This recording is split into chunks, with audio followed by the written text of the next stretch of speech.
So you clicked on a video about Smiling Friends. You did that because of one of two reasons. Either you've seen the show and you realize how much of a masterpiece it is and you want to hear someone else talk about it. Or number two, you haven't seen the show, haven't heard about it, or whatever, you just haven't watched it, and you find this video on your recommended feed, or you're subscribed to me, which you all should be. Go down there, subscribe. We're almost at 2,000 subscribers. I'd appreciate it.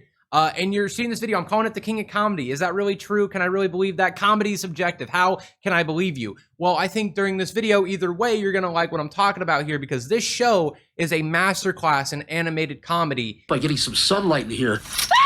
Okay, whoa, sorry. Okay, we'll start small. And it may not look like it from first glance, but I promise you it is. So yeah, I'm going to be spoiling probably some of the episodes, some of the jokes here and there, some of the best ones. So if you truly want to go into this show and you just want to go off my face value opinion before we even dive into it, go watch the show. I highly recommend it. It's one of the funniest things I've ever seen, and it'll only take you about an hour or so to actually watch the entire fucking thing. It's crazy. They released like one episode, which was the pilot, like a few years back, and then now they released the entire season on like a random ass Sunday all at once. And then they released the final episode of season one, which is about them going to Brazil, which is a very special episode of the show. I think all of you will like it. But now we're going to be going into a season two coming soon. So I thought I would take this opportunity to talk about season one.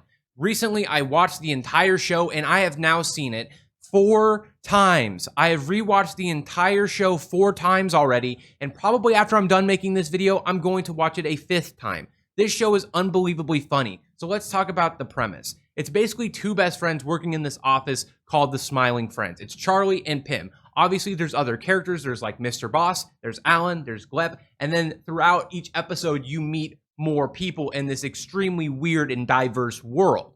Now, they work for the Smiling Friends company with, of course, Mr. Boss being their boss. And what they do is they go around, they get these assignments throughout the episode. This sets up our formula of each episode, going around trying to make someone smile.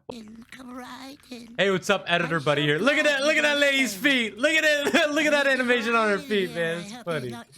All right, so we're gonna go make Desmond smile. That's what we're gonna do.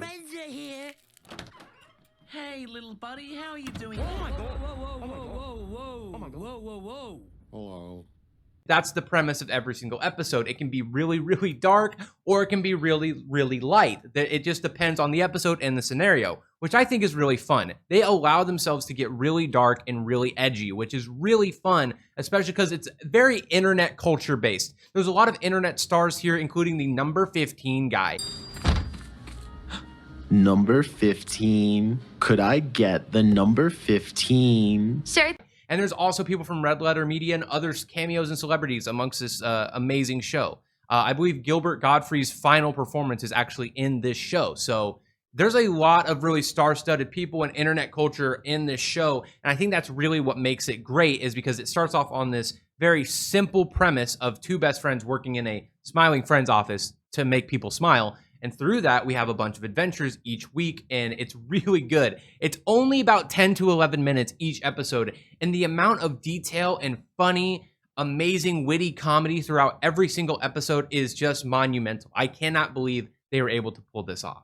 The animation is very fluid and also changes all the time.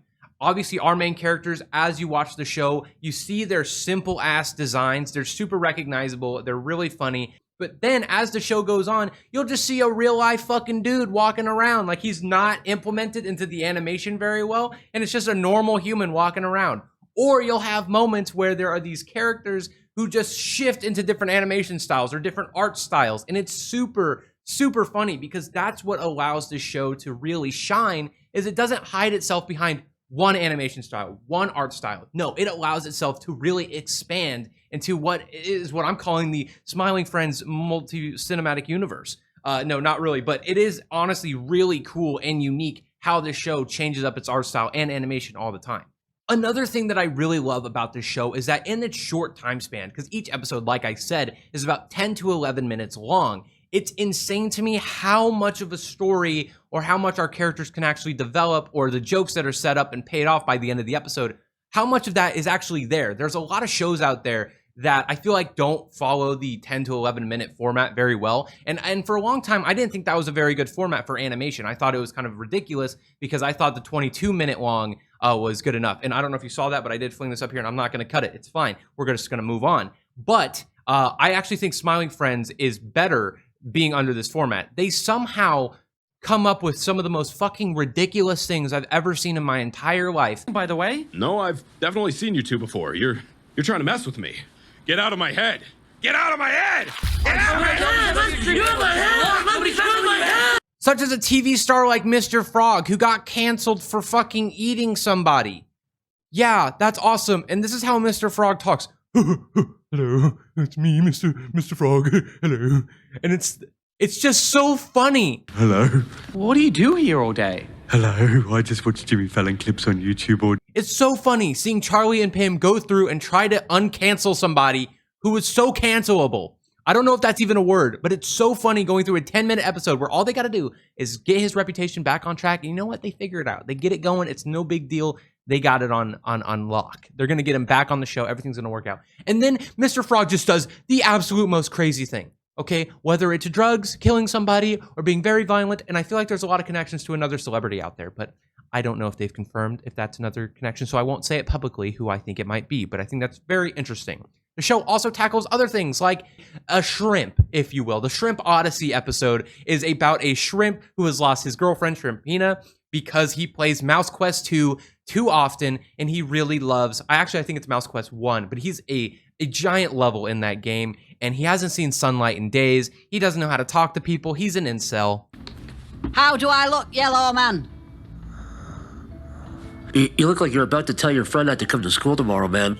Okay, they tackled the incel thing, and it's really fucking funny going through this episode, trying to get him back on track, and especially because it's Charlie, of all people. And Charlie is my favorite character in the show, and I love his attitude because he clearly doesn't want to be there. It's a job to him, while Pim finds it to be a passion to make people smile, and Charlie's really there to just be with his friend and to get paid and to just kind of get this over with. So when Charlie's the main one tackling the shrimp problem, it's so funny to see his reactions, whether it's going to the gym or changing his clothes to make him look better, or at the final part of the episode, they go to this bar, and there's just this scene where in normal comedies or in normal scenarios, you don't have a character just absolutely bash the hell out of the person they're helping, but that's what Charlie does. They're sitting there, and he's basically like, Yeah, I know. I'm just saying, you're just like really, really fucked. I genuinely feel bad. It's not even your fault, man. You're just a shrimp. You was born like that. You was born like that. You was born a shrimp. You can't even. It's your nature. that's the stuff I love about this show. It takes its concept, takes its formula of helping people out, and it really plays to its strengths of its characters and its world. It also doesn't allow the audience to breathe. That's one of my favorite things about comedy, is how subjective, how unique, and how malleable it really is. I love every scenario this show brings to life. It's so much fun. There's something that happens in the Charlie dies and doesn't come back episode. And it's basically where Charlie dies, right, and goes to hell. And so when we meet up in hell, there's this joke set up with someone named Jeremy, where Jeremy is basically going to entertain Charlie throughout all of his life in hell. And all he does is kind of like fuck with him. And he like tickles him and he touches him, and it's really uncomfortable. And Charlie says, Dude, if you do that again, I'm going to punch you. I'm not kidding. and so what's great about that is a little bit of setup, right? They talk about that joke, and throughout the episode, Charlie then gets to a point where he's like, all right, I put everything behind me. There's nothing else there. And Jeremy just pops out of nowhere. Doesn't give you any time to actually react to what's happening. Okay, I'm almost there. I think the biggest surprises are behind me. And you think that's the joke. You think that's a joke, like, oh my God, Jeremy's popped back up. That's so fucking funny. Haha. No, it's Charlie fucking immediately punching him, and the animation style changes for Jeremy, and he just, he just falls to the ground so smoothly, and it's awesome. I love that joke so much because he's just groaning and moaning, and Charlie's just like, man, I told you I was gonna do that. I told you I was gonna do that again. Like, that type of humor is so beyond funny to me. I love it. I really like the way that jokes are set up and then paid off. There's another episode where we basically meet the bizarro versions of these other characters. They're basically the frowning friends, if you will, and they're set up across the street. Sets up a dynamic throughout the show that we have this group going around making people frown, and then the smiling friends have to kind of like clean up after that. By the beginning point of the episode, before this is even happening, Charlie's reading on his phone. And another thing that I find amazing about this show is its natural conversation. These actors and this team working on this, I know there's multiple voice actors for multiple characters and whatever. They're really good at making these conversations sound supernatural. So Charlie's on his phone. He's like, "Oh shit, the Renaissance men are coming." And Pim's like, "Oh, what are they doing? What are they doing here? What's going on?" And he's just like, "I don't fucking know." And the joke just keeps going on like that. The Renaissance men are coming. So throughout this episode, you have the frowning friends going around kind of causing trouble. By the end of the episode, their entire ideology is like put to shit, and it's really cringe. No, please don't kill me, please. No, I don't want to die. Please don't kill me, please don't. I can't show the pee. Relax, man. I was just gonna shoot you in the head and kill you. Right. Kinda cringe. And so by the end of the episode, everything's kind of back together. Everyone's fine, happy. The frowning friends are not going to be frowning friends anymore. They understand the importance of being happy. And then these random fucking dudes on horses come through and brutally murder them with arrows, spears, and shit. And Charlie just assumes they're the Renaissance men. He just goes like, "Oh, I told you at the beginning that the Renaissance men were going to come." You know what I mean? And I think that's really funny because they're not even Renaissance men.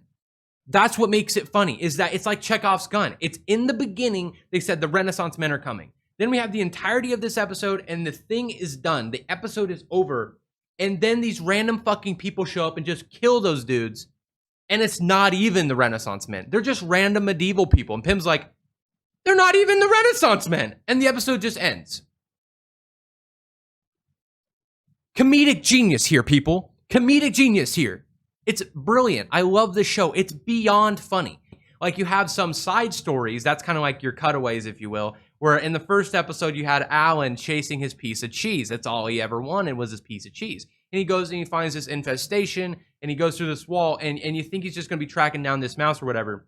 And there's just a naked dude looking at probably porn, and it's just so poorly drawn. He looks like Wallace from Wallace and Gromit, sort of. And he just keeps telling him, like, "Hey, get out of here." And he's like living in his walls and shit. That stuff is so funny. It's that random comedy. Like I said, Yourself known next time you enter someone's place. Dude, I don't even think you should be in here to begin with. Yeah, not really your business though, is it? When you're living in our office walls, yeah, it kind of is. Yeah. Okay, I'm not doing this right now. Bye. Yeah, bye. Whatever. there's a lot of really cool comedy in this show because it varies every single episode, every single joke. It doesn't let you breathe as an audience member for too long or at all. It sets up its jokes, it pays them off really well, and it also has randomly inserted jokes that are just hilarious. Definitely let me know all your thoughts down below about Smiling Friends. What's your favorite episode? Who's your favorite character? What are you excited to see in season 2? And let me know if you haven't seen the show, are you going to check it out because of this video? Because I really hope you do. It's on HBO Max. All right, I'll see you guys later. Have a great day. Goodbye.